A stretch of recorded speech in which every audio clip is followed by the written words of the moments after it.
The live show for Pink Floyd's The Wall was one of the most ambitious and elaborate tours ever conceived, requiring 45 tons of equipment and producing 106 decibels of quadraphonic sound.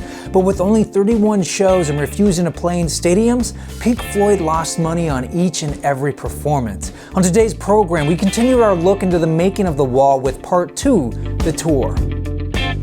Preparations for the tour actually began while they were still recording the album in November of 1978. Roger reached out to architect Mark Fisher, who previously worked with the band creating inflatables for their 1977 Animals tour. Mark worked closely with artist Gerald Scarfe, turning his wonderful drawings and concept art into three-dimensional inflatable puppets. Mark also sketched out how a live show could look, especially how the wall could be built on stage. Originally, Roger wanted to have just a wall and the band performing behind it, out of view of the audience. Of course, David Gilmour nixed this idea because it was still the band's job to entertain, and that wasn't going to go over well. The next idea Roger had was to hold the concert inside of a giant inflatable worm with smaller worms climbing over the wall. He then wanted to transport the deflated worm by helicopter to each new city as a form of advertising. Regardless of the fact that this venue could only hold about 3,000 people, it was ultimately turned down because getting all the proper permits in the various cities was deemed far too complicated and, quite frankly, nearly impossible. Instead, Roger decided to go with smaller theaters of 20,000 seats or less because he didn't want to recreate the environment of their 1977 tour that sparked the whole concept of The Wall in the first place. He still wanted to have the band walled off from the audience at some point, so the new idea was to construct the wall brick by brick during the first half of the show. Actually pulling this off was a whole other matter, and so sometime over the summer of 1979, Jonathan Park came on board to help engineer the whole thing. Together with Mark Fisher, their first task was to make the wall easy to build, durable, and repeatable. They worked through several revisions before deciding to use reinforced fireproof cardboard boxes that could be put together by the stage crew using compact lifts. The bricks would be stacked around several collapsible columns that would not only stabilize the wall, but rise as the wall got higher. At the end of each column was an elbow and a plate that could be activated to knock down the bricks for the finale when the wall comes crumbling down from the top. Each brick weighed roughly 22 pounds and could be folded flat for transport. Now, I've read several conflicting accounts as to the size of the completed wall, but it roughly stood 33 feet tall and spanned 260 feet across. In total, they used around 450 bricks, and each one measured 5 feet by 2.5, and they were 1.5 feet deep. For 2 weeks, the tech crew practiced and refined the process of building the wall at the MGM studios in Culver City. At the same time, music rehearsals were taking place across town at Leeds Studios in Los Angeles. Then the entire production moved into the venue location for 3 more weeks of rehearsals.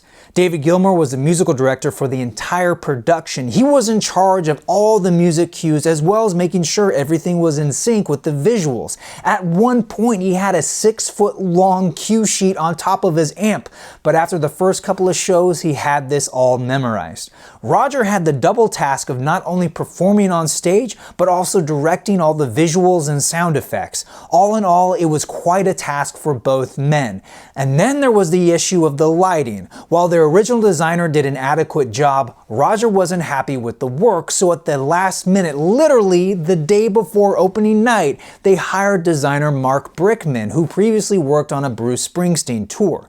Mark saw a full dress rehearsal, went home, and drafted up a bunch of lighting suggestions that were just the changes Roger was looking for.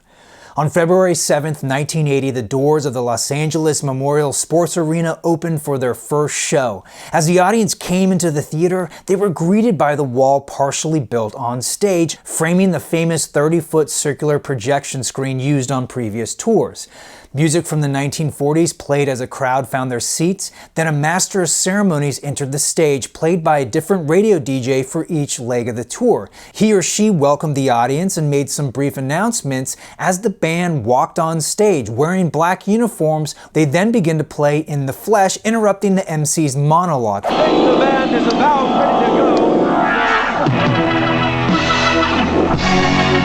At the end of the song, a giant model airplane soars over the audience and crashes into the wall with sparks flying everywhere. It's at this point the band freezes, the stage lowers, revealing the real Pink Floyd behind them. To fool the audience, Pink Floyd had the decoy band wearing face masks resembling each member of Pink Floyd. This idea came from Roger's idea to have session musicians performing the shows behind the wall out of view of the audience. This way, these guys could go on tour, all while Roger could stay at home, play golf, and collect the money from the shows. But in the context of the show, they were supposed to represent what could happen to the band if they gave into the dark side of fame and channeled their power of influence into nefarious means. The members of the decoy band would continue to perform on stage with Pink Floyd, lending additional instrument parts, often rounding out the sound to closely match the feel of the record.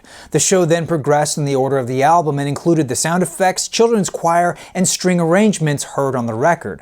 At specific moments during the show, one of the three 30-foot-tall inflatable puppets would grace the stage. These represented the mean school teacher, the overbearing mother, and the wife. Each one contained spotlights for eyes that pointed at the audience, creating a fantastic, leering feeling. Each of the puppets had fans underneath to blow air into their bodies to keep them inflated, but they could also use the fans to move the puppets by adjusting the speed of the fan. The show also featured an inflatable pig as a nod to their Animals tour. By the end of Act 1, the wall was complete and became a screen for more of Gerald Scarfe's animations. However, because of its width, they ended up using 3 projectors linked together.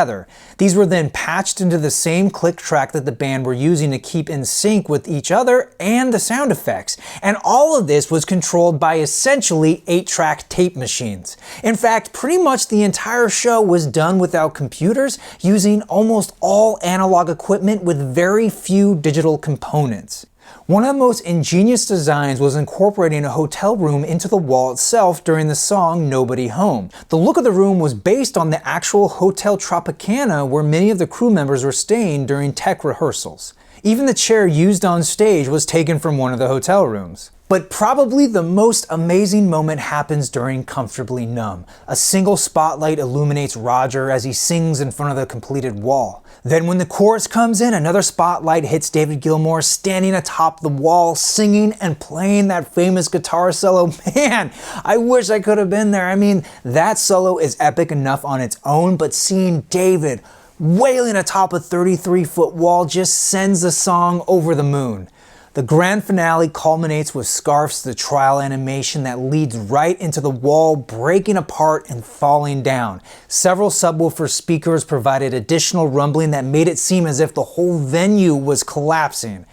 After this, all the musicians come onto the stage playing the final song outside the wall on acoustic instruments. From the audience perspective, the show was a massive success, but because it was so expensive to produce and they only played 31 shows in small venues, they just couldn't make their money back. It's estimated the band lost $600,000. In fact, the only member of Pink Floyd to make money was Richard Wright because he was hired as a session player for the tour.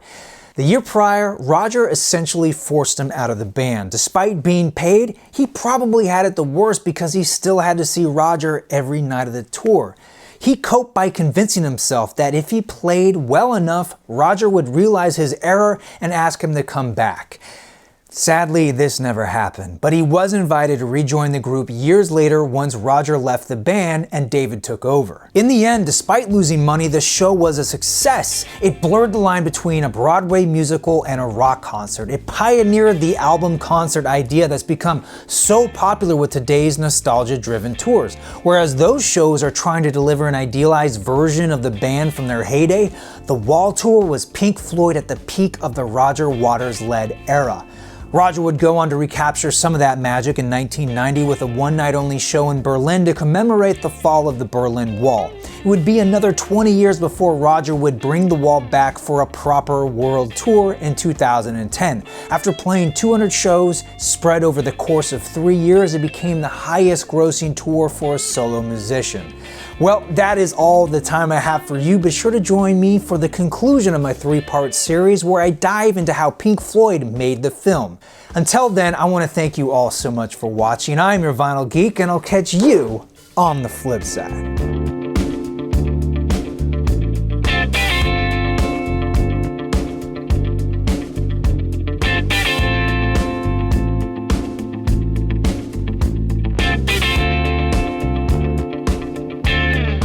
Hey everybody, thanks again for watching part 2 of my series on how Pink Floyd built the wall. If you haven't already, be sure to check out part 1 or check out more great Pink Floyd content on my channel. If you like what you see, I put out new videos every Tuesday and sometimes Fridays.